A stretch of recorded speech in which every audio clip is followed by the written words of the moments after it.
मीणा या जाट, राजस्थान में कौन जीतने जा रहा है सियासत की जंग।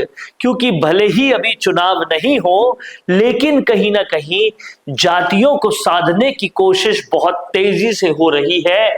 जाट वोट बैंक पर कौन खेलने जा रहा है सबसे बड़ा दांव। क्या बीजेपी और कांग्रेस के लिए मुश्किलें बढ़ रही है? इन सब मुद्दों पर इस वीडियो में हम बात करने वाले हैं। और अगर राजस्थान की कास्ट इकोनॉमिक्स या फिर राजस्थान की सोशल इंजीनियरिंग में आप दिलचस्पी रख रहे हैं, तो क्या कुछ बदलाव हो रहा है उसमें, कैसे इन दोनों जातियों को साधने की कोशिश कांग्रेस और बीजेपी कर रही है, और कैसे उनके अलावा भी जो लोग हैं वो इन जातियों को साधने की कोशिश कर रहे हैं, इस सब पर बात करेंगे और कैसे साधने की कोशिश कर रहे हैं।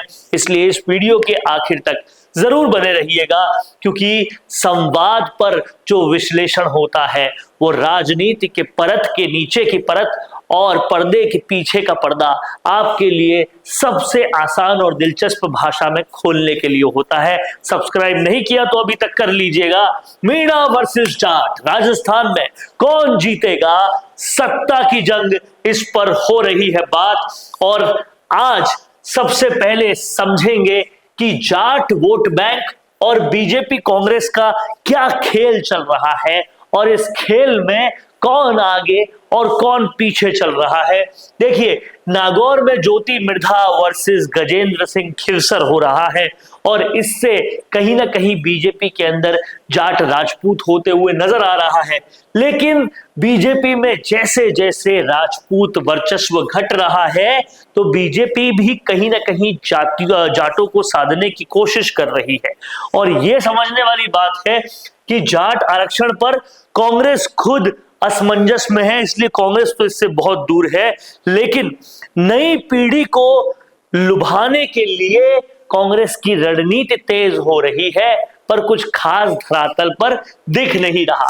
वहीं अगर इस पर और रोशनी डालें तो एक तरफ बीजेपी ज्योति मिर्धा को टेस्ट करने की कोशिश कर रही है, लेकिन ज्योति मिर्धा कोई खास रिजल्ट्स नहीं दे रही, तो बीजेपी अपने सारे पत्ते ओपन रख रही है और हनुमान बेनीवाल को भी पूरी तरह से ओपन रख रही है कि आने वाले समय में अगर जरूरत पड़ी तो उनके साथ गठबंधन। और हनुमान बेनीवाल भी इससे बहुत खुले दिख रहे हैं। जिस तरीके से अभी आशुतोष बेनीवाल की बर्थडे पार्टी में बीजेपी नेताओं का आना हुआ, हनुमान बेनीवाल का लोकसभा में यह कहना हुआ कि वो अगर होते बीजेपी के साथ तो 25 में से 25 सीटें होती।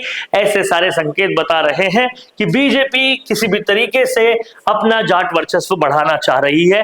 लेकिन सवाल यह है कि गहलोत सरकार जब थी तो उन्होंने 2 अहम मंत्रालय जाट नेताओं को दिए थे, पर आज बीजेपी में क्या हो रहा है, यहां पर तो खुद वसुंधरा राजे, जो अपने आप को राजपूत और जाट दोनों कहती है, उनकी भूमिका तक पे सस्पेंस है। इसलिए लगता है कि राजपूत वर्चस्व जो है वो घट रहा है।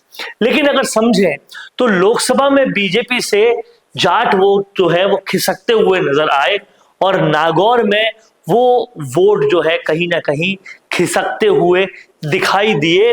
और इसलिए समझ में ये आ रहा है कि 80% वोट वहां पर बेनीवाल को मिले, केवल 20% बीजेपी को मिले, तो ये चिंता की बात जरूर थी। लेकिन अब बीजेपी सारे पत्ते अपने ओपन रख रही है। पर कांग्रेस का क्या, वो केवल ट्वीट पॉलिटिक्स तक सीमित है, उससे आगे बढ़ते हुए नजर नहीं आ रही।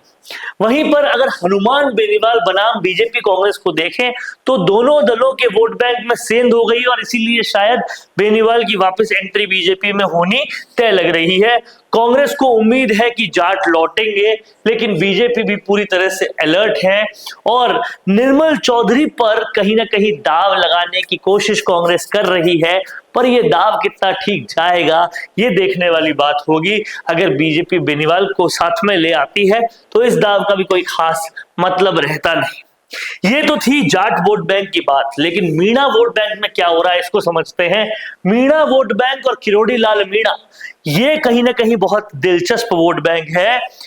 मीणा वोट के लिए लगातार दौरे हो रहे हैं, पर मीणा समर्थकों में सीएम ना बनाने से, किरोड़ी को सीएम ना बनाने से नाराजगी नजर आ रही है। पर आप देखिए कि किस तरह से हाड़ौती और सवाई माधोपुर में पकड़ मजबूत करने की बीजेपी पूरी कोशिश कर रही है। अब देखने वाली बात यह होगी कि वो होता है या नहीं। सत्ता की सियासत और चुनावी समीकरण क्या कहते हैं। हाल ही में अभी खाटू श्याम जी विवाद हुआ, हारे विधायक को वहां पर तवज्जो मिली। बीजेपी का सियासी संकेत साफ है कि भाई व्यक्ति नहीं, हमें पार्टी को ही तवज्जो देनी है। और कहीं ना कहीं अगर आप देखें तो गहलोत के पैटर्न में भी यही पैटर्न रहा था, गहलोत की सियासत में भी। निर्णायक वोट बैंक कौन होगा, जंग इसकी भी है। बीजेपी कांग्रेस की रणनीतियां पूरी तरह से आमने सामने है, लेकिन कांग्रेस बहुत हद तक फिसलते हुए, गिरते हुए, हारते हुए नजर आ रही है। हनुमान बेनीवाल और निर्मल चौधरी, इनमें से कौन किंग मेकर होगा, ये सवाल बड़ा है, पर इसका जवाब तय है। हनुमान बेनीवाल तक पहुंचने में निर्मल चौधरी को अभी बहुत वक्त लगेगा। कांग्रेस पूरी तरह से फिलहाल तो निष्क्रिय है, लेकिन अगर आगे भी निष्क्रिय रही तो उनके लिए बहुत बड़ी मुसीबत होने वाली है, और ये मुसीबत का अंदाजा वो लगा नहीं पा रहे हैं। क्या कुछ कहना है आप लोगों का इस पूरे वीडियो पर, कमेंट बॉक्स में जरूर लिखिए। और ये जो जंग छिड़ी है अभी दोनों जातियों के बीच, उस पर आपकी क्या राय है, कमेंट बॉक्स में लिखते जाइए। देखते रहिए संवाद, क्योंकि ये संवाद है भारत का, भारत के लिए। नमस्कार। भारत का सबसे तेजी से बढ़ता हुआ डिजिटल न्यूज चैनल, जिसका परिवार 4,17,000 लोगों से भी ज्यादा बढ़ रहा है, वो संवाद न्यूज चाहता है हर जिले और हर राज्य में मीडिया पार्टनर्स। तो अगर आप बनना चाहते हैं संवाद न्यूज के पार्टनर्स, तो कांटेक्ट करें नीचे दिए गए नंबर्स पर। इसके अलावा अगर आप वीडियो एडिटर बनना चाहते हैं या फिर न्यूज इंडस्ट्री में बतौर इंटर्न सब सीखना चाहते हैं, तो संवाद न्यूज के जयपुर हेड ऑफिस में काम करने के लिए संपर्क करें स्क्रीन पर दिए गए नंबर पर।